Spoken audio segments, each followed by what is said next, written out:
السلام عليكم ورحمة الله تعالى وبركاته. مشاهدينا الأعزاء، إليكم تفاصيل أخبار الآن.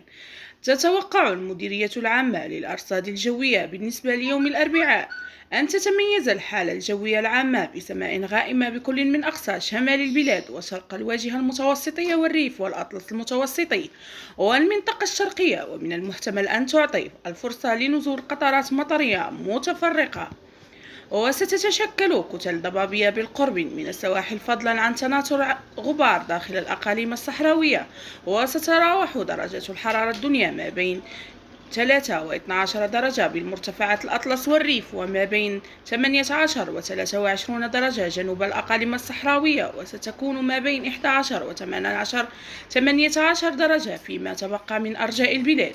وستعرف درجات الحرارة خلال النهار انخفاضا لا سيما بالمناطق الشمالية والوسطى.